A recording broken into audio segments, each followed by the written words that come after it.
Hi and welcome to ECCB Connects. This is a program produced by the Eastern Caribbean Central Bank designed to share with you who we are, what we do, and how we serve youth.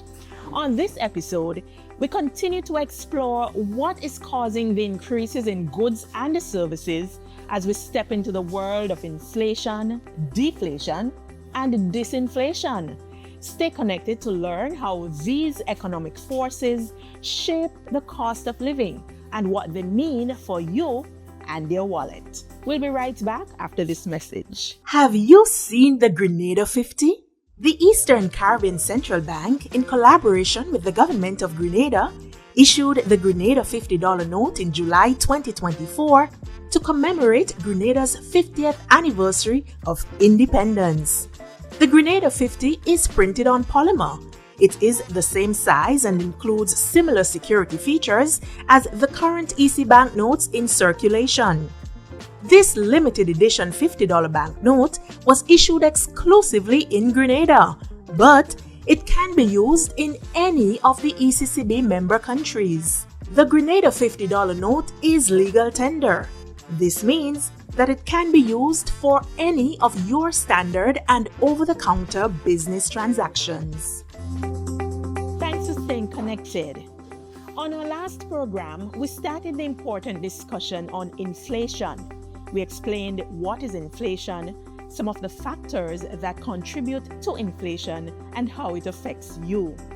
To continue this important discussion, let's join Economist in the Research, Statistics and Data Analytics Department, Kevin Woods, and Director Corporate Relations Department, Shermalon Kirby, as we discover more about inflation and how it affects the prices of everything, from groceries to gadgets.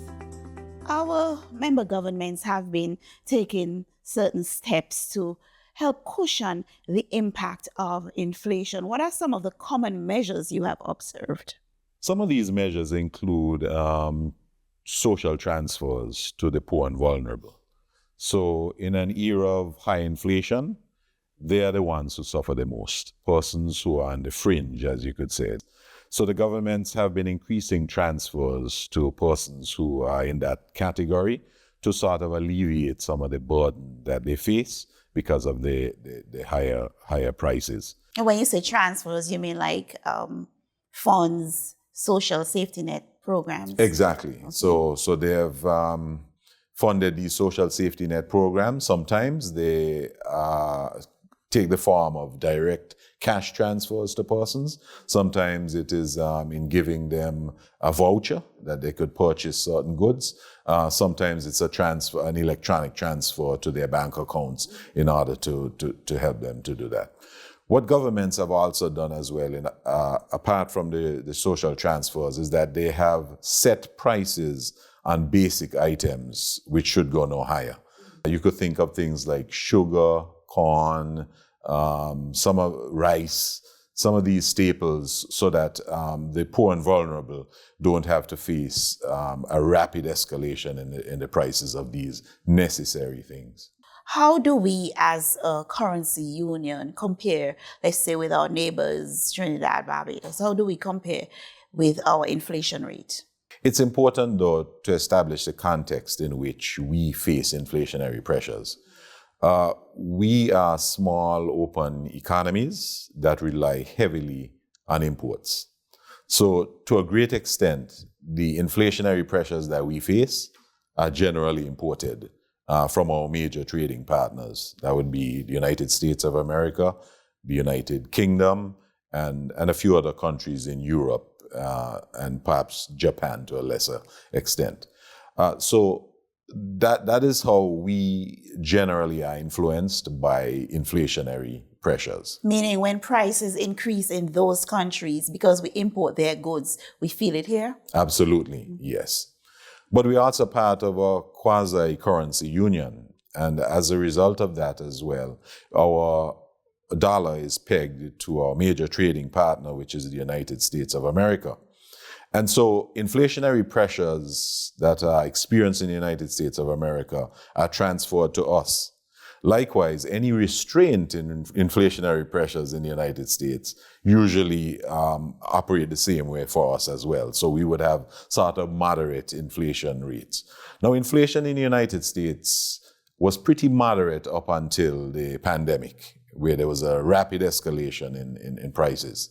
When you look at some of the other territories, Trinidad and Tobago, Barbados, and Jamaica, they've generally had higher inflation rates than we have. Some of that is as a result of the currency regime that they have. So they have, in the case of Jamaica, a floating currency.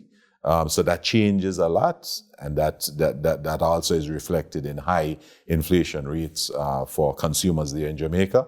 In Trinidad, there is a managed floating rate. I think they've averaged about 3.1% over the last 10 years. In the case of Barbados, it is generally known that Barbados is a high-cost destination, and inflation has been relatively high there too. It has come down somewhat, given the fact that it has gone through a few difficulties of recent. But generally speaking, when you compare our inflation rates in the ECCU with some of our English-speaking neighbors, we have favorable rates of inflation. What's the projection for inflation for us? What we anticipate is that compared to the previous years, we are coming off a sort of high, because central banks were in the past raising interest rates. They're raising interest rates in order to deal with the inflationary pressures in those advanced economies. We anticipate that in the forecast is for inflation to moderate somewhat in 2025. However, based on recent pronouncements, there's been a change of administration in the United States of America. Although inflation rates have come down, they have not quite come down to the rate that central banks are comfortable with, which is about 2%. They're still a bit above 2%. So as of now, while the general consensus is that interest rates will moderate and go lower, we will have to see what recent developments result in terms of their inflationary impact. When the inflation rate increases, we feel the effect by goods being more expensive, goods and services. What are we to expect when inflation rates come down? We expect the adverse or the obverse. That is, that things would be cheaper to purchase. We would have greater disposable income in order to buy goods and services. That isn't to say, though, that we would necessarily be able to buy a whole lot more. And I'll explain to you what I mean. It is important to distinguish between the rate of inflation and the price level. Okay. So you have a price, and that price increases because of inflationary pressures. So the price is higher. But going forward, the rate of inflation may moderate somewhat. So what you have is disinflation. So prices are still rising, but they're rising at a slower level. That's disinflation. But that has nothing to do with the price level. The price level is still high compared to where it was in the 2 periods before. Okay, so if my price for, let's say, milk is $7 now, with the decrease in inflation, I don't expect my price to go to 6 or 5. No, because it is still inflation. However, if you have a scenario where you have deflation, that's different. So with deflation, prices actually fall. So a gallon of milk will be cheaper in, say, 2025 compared to 2024, okay? But that usually is not a phenomenon or an event that takes place for an extended period of time. Because if it does, that also has some detrimental impacts on the economy. And the reason I say that is, while the thought of deflation is good to a consumer, we'd like to hear that prices are falling. But the problem with that is that when prices are falling, people delay consumption, anticipating that the price will be lower in the future. And so what happens is that economic activity almost grinds to a halt because people say, well, I know the price is going to fall, so I am going to wait until later to buy it. And that cycle continues, and it is very difficult to get out of a cycle where prices are falling. Thanks for that, Kevin, because I just want people to be in the frame of mind, because you hear increases and the prices go up. And we're saying we expect inflation to moderate in our region so that people don't think, well, with this moderation or the decrease in inflation, that prices will be going down. No. So we have to manage expectations. Yes, that's very important. There's a difference between disinflation, which is a lower rate of higher prices, than deflation, which is a fall in prices. Kevin, you spoke mostly about inflation and how it affects consumers and households. What about the impact of inflation on small businesses?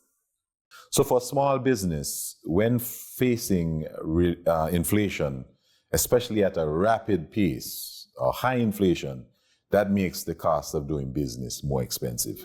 So that is detrimental to businesses.